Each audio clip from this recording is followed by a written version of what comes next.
All right, this one's going to matter a lot for a lot of different reasons. Georgia with a 30-15 win over the number one rated or number one ranked Texas Longhorns. Got a lot to talk about here. Um, First of all, Georgia was just noticeably and obviously better than Texas. I would say it was not close. I think the second half miss kick, miss cue, whatever it was from Peyton Woodring. I thought Kirby called an onside kick, but I was corrected after the fact. I did not hear him. The post game situation was so bad here. Texas has got a lot of work to do to get ready for just like being in the SEC, some sort of common stuff.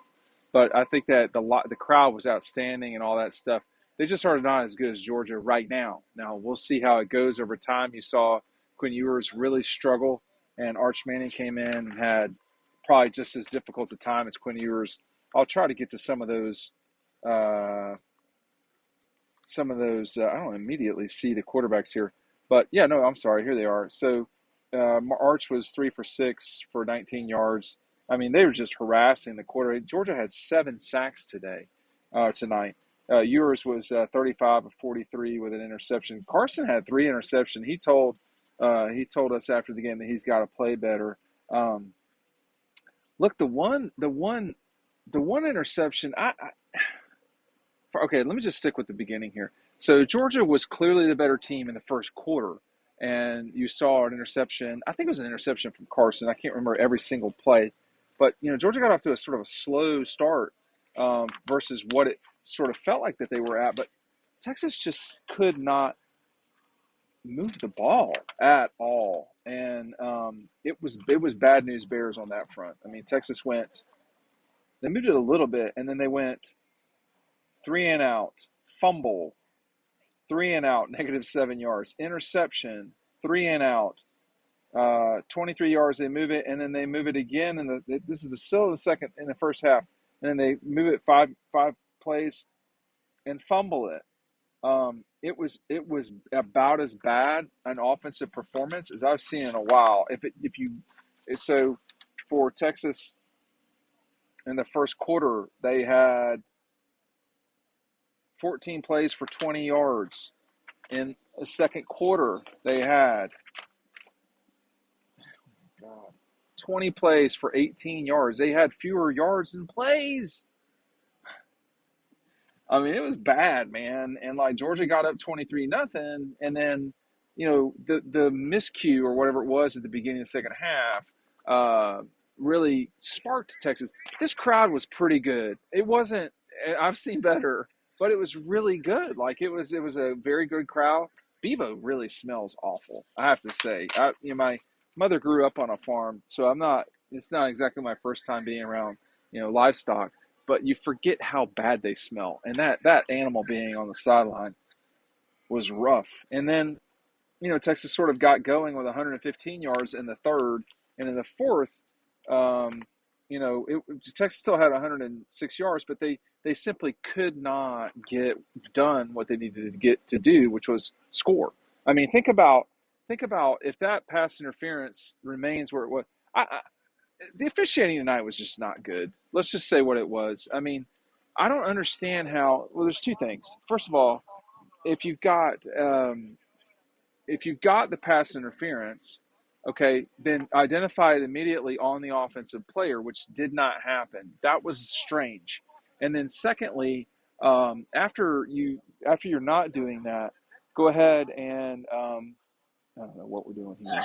This is a disaster over here. After you are trying to touch the goalpost like it's easy to do. After you establish that it was offensive pass interference and the kids still made the play, um, I don't know. I'll have to look at it, but it really took you that long. And then secondly, and I asked Kirby this: why was there not a penalty assessed for delay? I mean, I got hit with something out of the stands. A young person was traumatized. I don't know the exact details, and I don't want to repeat something that I mean. I trust the person that told me this. I don't know it for myself, but I think there was some breathing issues and so forth. I don't know how that happened. But when we're throwing projectiles from, I don't know, 60 feet in the air, and I got hit with a water bottle that was not full. If I'd gotten hit with water bottle, I got sprayed with beer and all that stuff. It was a bad look for Texas.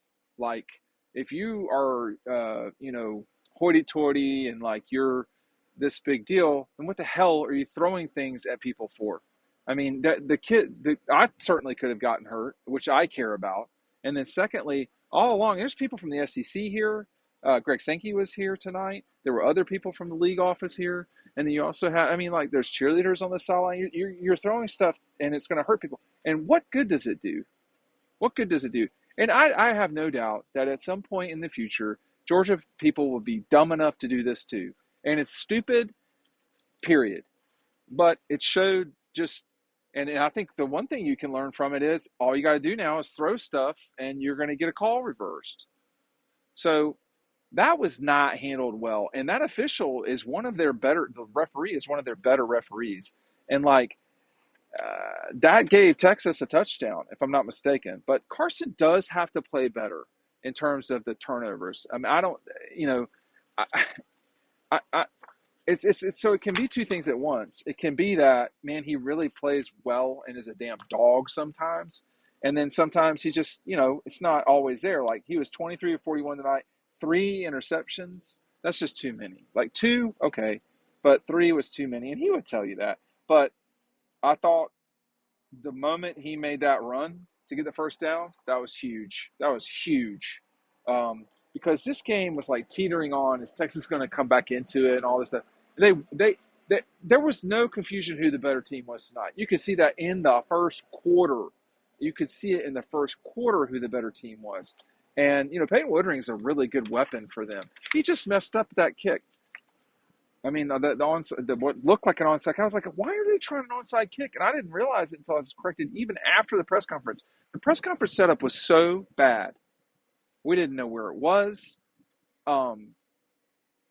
There's got to be some standards, and they're just not here in the SEC on the road. It's not acceptable. We got people purposely not moving out of the way during, Kirby's time. If you're on the front row, get your ass down or get out of the way. I mean, you got everybody with cameras and your giant skull is in the way. You're just a turd. You know who you are. But it's no point in saying anything because you're just going to be a total turd the whole time anyway. And I'm being nice right now. But, it affects other people's jobs. If you're sitting in the press box for 4 hours and this is the only thing you do is come down to the press, you don't need to be 3 feet from Kirby. Okay, we don't need to be smelling everybody's breath. Take a step back. Make sure everybody can do their job when you're just sitting in there with, doing a bunch of nothing. It was not impressive at all. But the setup was horrible. I thought Austin was great. This is a great city. The food is outstanding. The nightlife, all of it. This is an outstanding addition to the SEC as it relates to, Texas should be a national power. They're borderline right now, right? But there's no question why you add these guys. I understand it completely. There's no confusion. I would have been cheerleading for it. They are a natural fit. There's all that stuff. But it's the sort of stuff that y'all don't ever see that's annoying to me and us. Like, I don't even get started with it. It's so stupid. It just doesn't matter to y'all at all. But I'm just saying, as a league, we have to kind of make some decisions about certain things. I thought Georgia was going to run it a little more than they did. 108, which was, workmanlike 3.5, 3.6 per run. Texas with only 1.1. That includes sacks, of course. This could have been worse. Texas got momentum. Look, this is going to turn out to be a huge win for Georgia. It gives you a lot of so Alabama lost. I don't know all the scores. Clemson continues to throttle people. I would not put Texas in front of Clemson. And I watched that Clemson game today for a while. And Kate Klubnik still got some challenges, but Clemson continues to win. They will probably win the ACC. I think it's them or Miami. And then the loser will have to host a game. I think they both sort of have earned it. Clemson's better than Miami. I don't know. By the time y'all watch this, I don't know what Georgia will be ranked. them being ranked number one, I don't think there's any shame or harm in that. I think it'll probably be Oregon because people are so damn stupid about the undefeated thing. I don't know where Alabama's going to be at from here on out. I mean, that was a tough loss today, and it might not be their last one. So that's kind of where we're at. I don't know if the Gators won. I think they did. But, you know, this was a huge moment for Georgia. I mean, it was people were doubting them. LSU with a win. The Gators, ooh, that game was close until it wasn't. And then Vanderbilt. So Vanderbilt will host Texas next week, and probably give them trouble. Look, okay, so you've got a mess at the top. You've got Tennessee, Georgia, Texas A&M. I believe Texas A&M is at the top of the standings uh, in the SEC. I mean, listen, the Florida game is going to be more difficult than y'all are going to want to say. All right, we're officially at that moment in the season, and it's great. It's great to play these games at Alabama and and here and all this stuff. But now we're getting into it. All right, you've got the Gators. You're going to have the Jackets at the end. Tennessee and Ole Miss are still kind of hanging out there. LSU with a really solid win. Well, LSU, excuse me. So it's going to go Texas. The standings for the league are going to be Georgia is not leading the standings in the SEC. I'm going to cramp. I have not had any food today since lunch, and this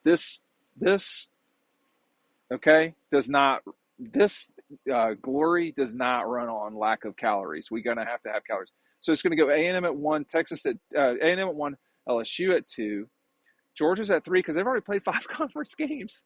Tennessee's at the 3, or excuse me, is at the 4, and then Missouri, Texas and Mizzou are tied with Vanderbilt.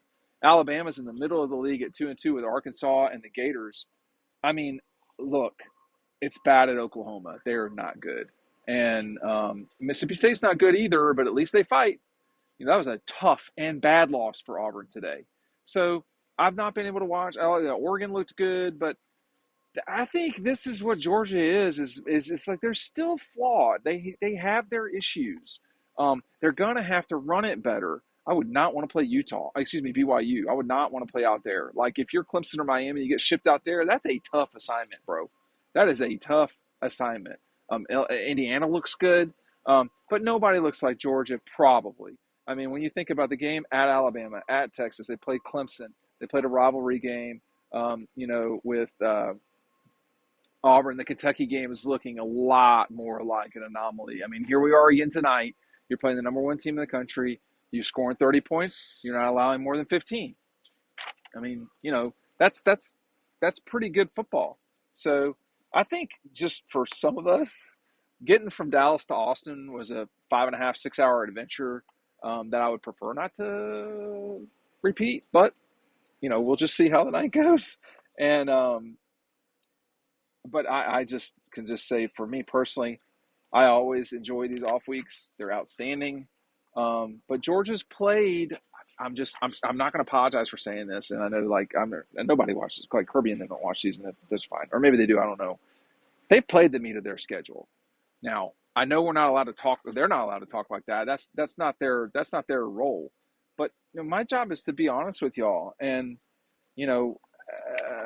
if I'd have told you that the Kentucky game would have been more difficult than the Texas game, I mean, nobody would believe you. Nobody would believe you. But I have to say, you got to grind it out. However, that's it, man. It doesn't matter how you win. You can shoot threes or post up. You can hit backhands or you can serve and ball. I mean, it doesn't matter how you win. It doesn't matter if you're a knuckleball pitcher. It does not matter. I can't wait for these baseball series. They're going to be awesome. But like Iowa State survives UCF tonight. We can't take that seriously. Tech with a loss to Notre Dame. Like Indiana looks good, to be honest. And they look good. But in Kansas State, my Uncle Jeff probably watching that, and Illinois destroying Michigan. Look, can we stop with the Michigan? They're trash. So I think this is a really good team. I think they'll probably be ranked number 2 tomorrow. I am gonna talk with Ryan. I mean, Georgia's going to play Tennessee. They'll be top 10 probably. I mean, Alabama's still got LSU, who they can lose to, and probably will, I guess. And then they've also got Auburn, which I don't think Auburn's going to beat them, but you don't know. But this tonight, man, Kirby with 100 wins. I'll talk more about that in the near future. he's done an exceptional job at Georgia. He has not been he's not gotten everything right, but that's not how life works. I'm still close with my coaches from college. They made mistakes. It's just part of coaching is learning yourself, and I think we've not. This has been a long season already, and I think that there were people. I picked Texas. But if you listen to what I said the whole time, you got to pick. That doesn't mean we know who's going to win. I mean, I spent the whole thing talking about today, this morning, saying, "Hey, I don't know who's going to win this game." But something was really wrong with that line the whole time. Like something smelled wrong. 5? It got up to 5.5. Like I was like, "What are these people on crack?" Like this stuff makes no sense to me in any way, and it was wrong. They were just straight up wrong. All right, I'm going to go get food. I don't know where, but it will be good food. Hey, thanks for watching. We appreciate everybody who's on here. We're going to have a lot more stuff for you in the off week. From Austin, Texas, Dean Legge, Georgia, with a 30-15 win over number 1 Texas. Thanks for watching.